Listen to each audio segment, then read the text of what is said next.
Howdy, howdy, folks, and Happy New Year 2024. Welcome to Moose Podcast number 378, Gaining the Advantage. How are you folks doing this fine year? Has it been good for you so far? Been pretty good here for us at the homestead in Montana. I've been busy this last week grinding away, literally. Got a new benchtop grinder for my kids at Christmas. I had some projects. So I've actually had my nose to the old grindstone. Yes, I've been waiting all week to say that. What can I tell you? I'm a weak person. I trust you are having a great start of the new year, had a great holiday. Here we are, new times, new spirits. Let's take advantage of it. So, this is going to be the 43rd recording of the Moose podcast using Adobe Beta podcast. I wonder when it's going to come out of beta. I also wonder when the transcript will be updated, but transcript will be available. It is on the blog post for the podcast. I appreciate you taking some time. Appreciate the feedback. Here for another year. Got great stuff coming. Speaking of great stuff, I want to thank my good friend at Bedford's Camera, bedfords.com, for sponsoring the Moose Podcast for 2024. It's a great honor and privilege to be associated with these fine folks. And I really treasure their belief and support of myself and the podcast. Now, this sounds kind of weird, but it's the truth. Uh, January is one of the slowest months for camera stores. And, my good friends at Bedford, when it's slow, they get into all sorts of mischief. So I'm going to ask you that this January, you help me keep them out of mischief. They've got some great stuff going on, got some great product. They have some sales still going on from the holiday season. And you're going to save money because you've got that Moose discount after you check out.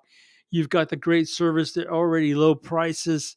So let's make their January just a little bit more busy, because typically when they're feeling mischief, there's stuff that lands on my desk that I've got to do it. Well, hey, I just don't want to do it this year. So head to bedfords.com. Let's keep them busy. Remember to mention you want the Moose discount and thank them for sponsoring the podcast. Well, I want to get into this week's, the first episode of the year, Gaining the Advantage. Now, you could take this in many different ways. You could think of, gaining the advantage over your competition. And as you know from listening to past podcasts, the only competition I always worry about is myself. Yeah, there's friendly ones out there in the field. I'm shooting with friends, but that's not business. That's just adding a little more spice to the fun of shooting. No, I'm talking about gaining the advantage. I'm talking about over being human. Yeah, that thing, being human. Excuse me. Too much party for New Year's Eve. Anyway, gaining the advantage. How do we gain the advantage over being human?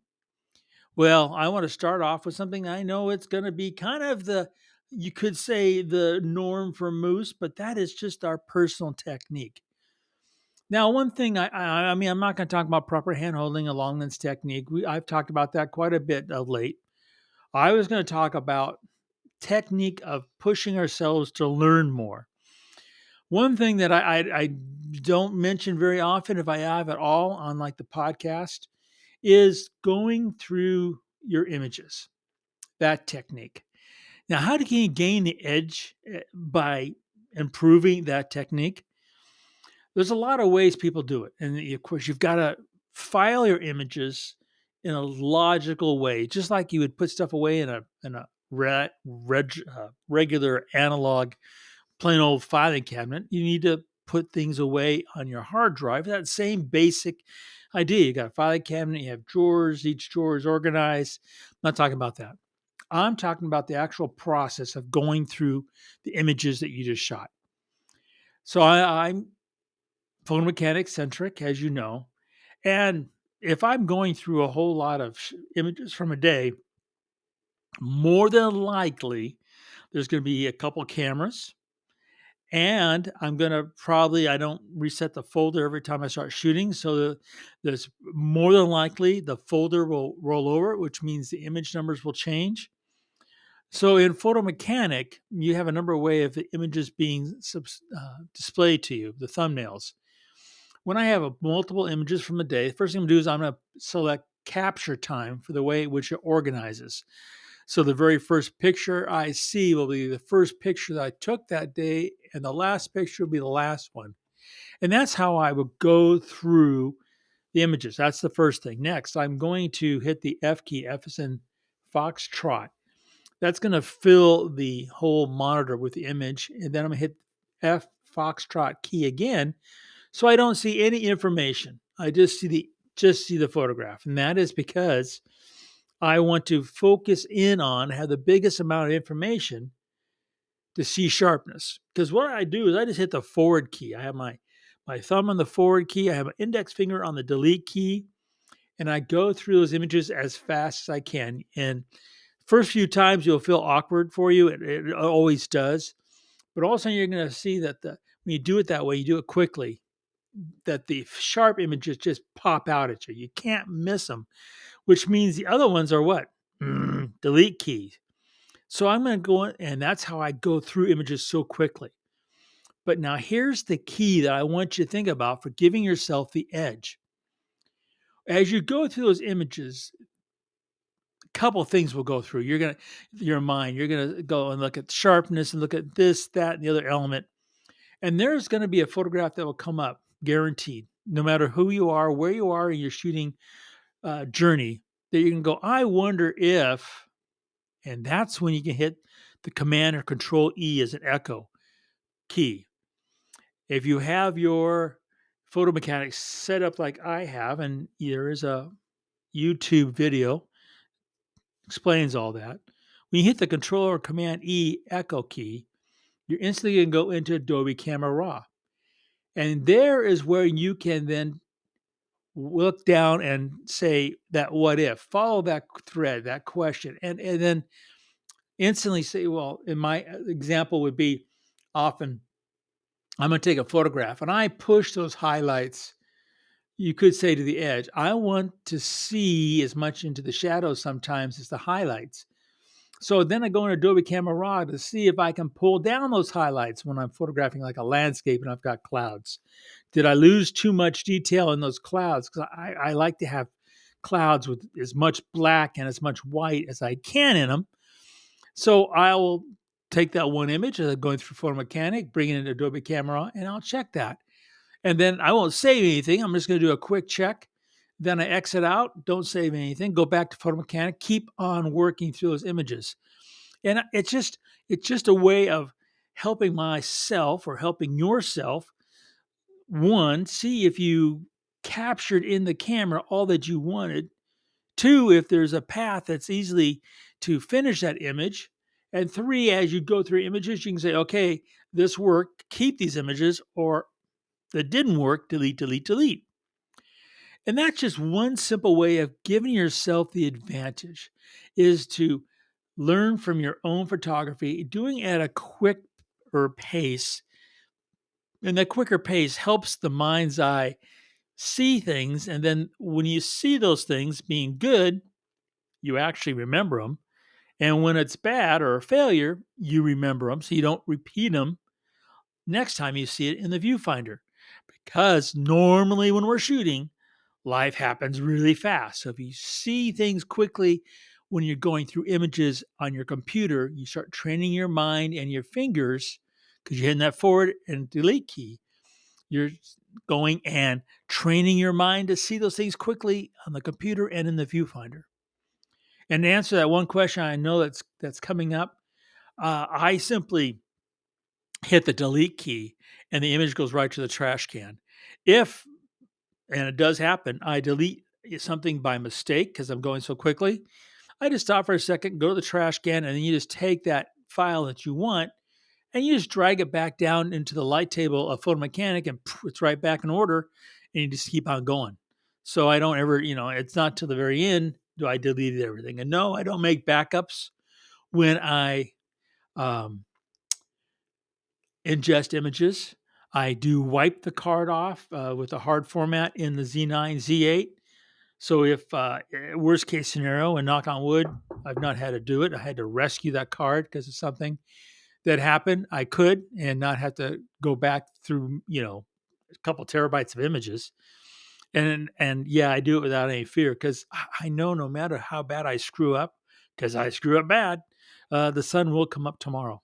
So that's just the kind of the first thing gaining that edge, okay, on yourself. The next is your gear. The next is the gear.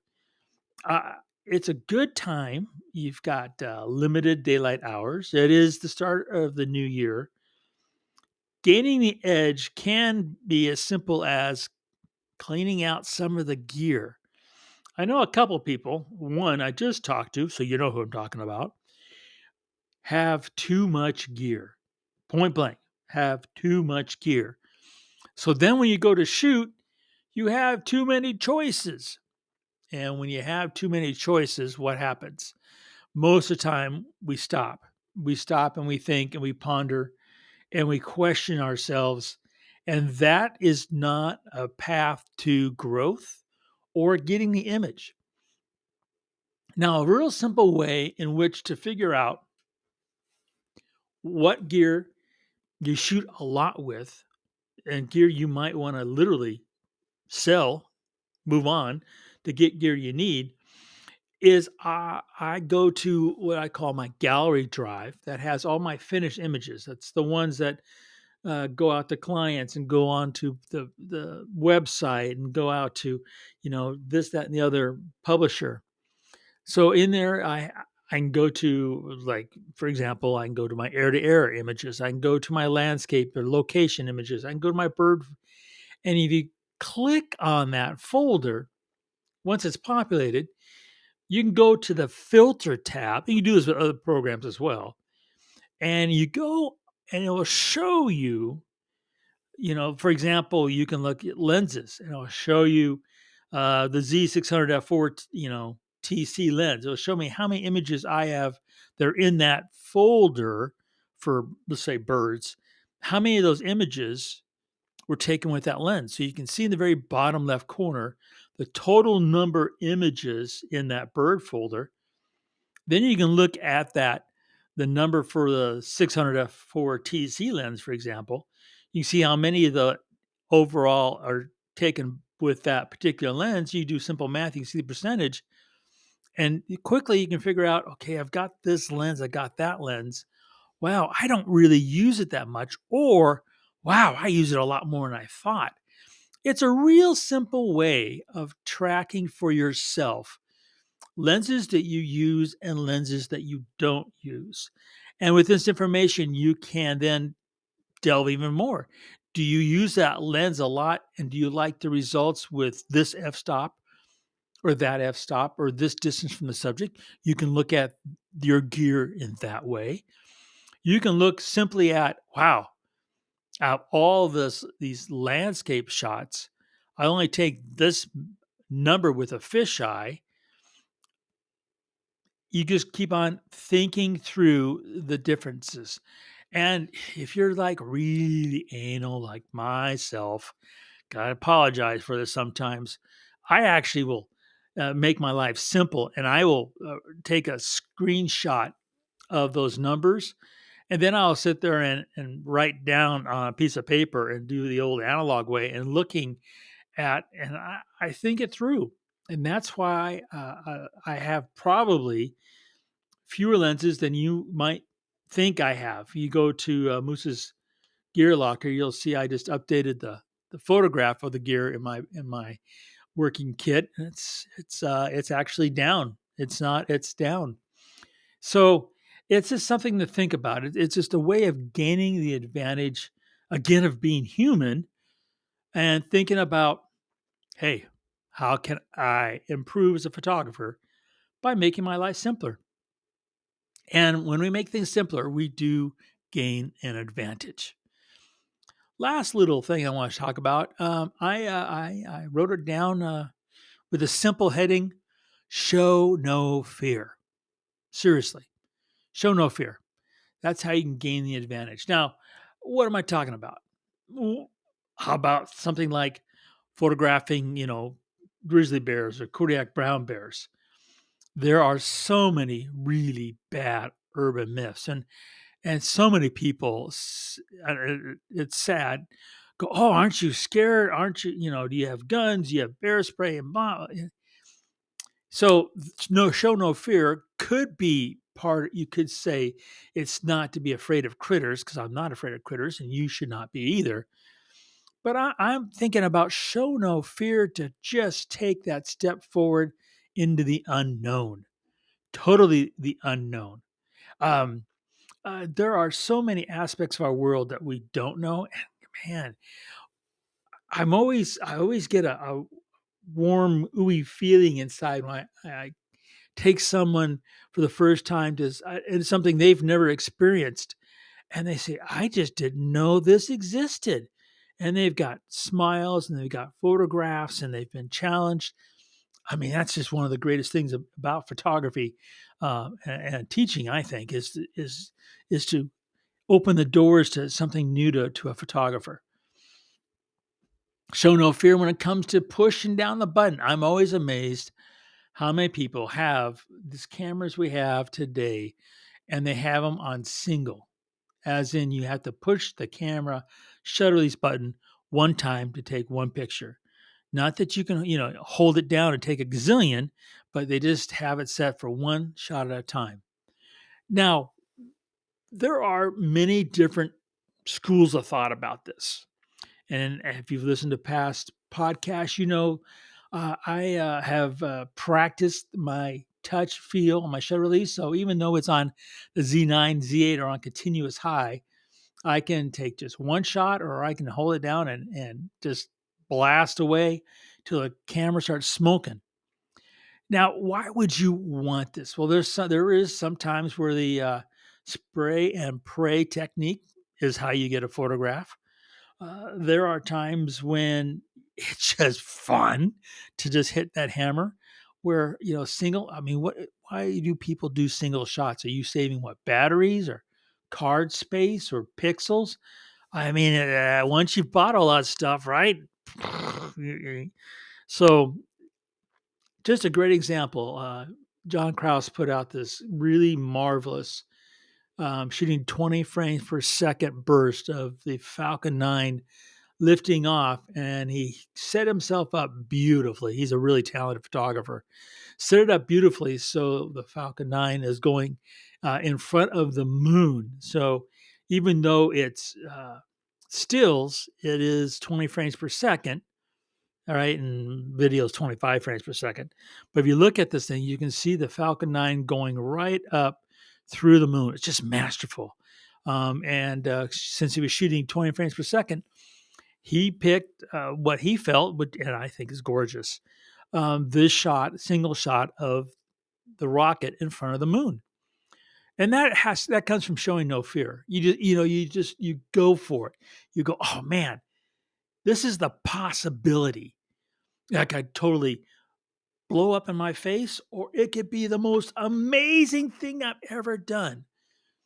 So if you show no fear, more than likely you're going to find the answer out to either side of the question. And boy, that's the excitement that I want you to bring to your photography in 2024.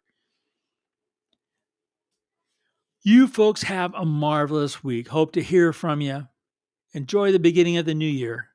And remember to make every click your story.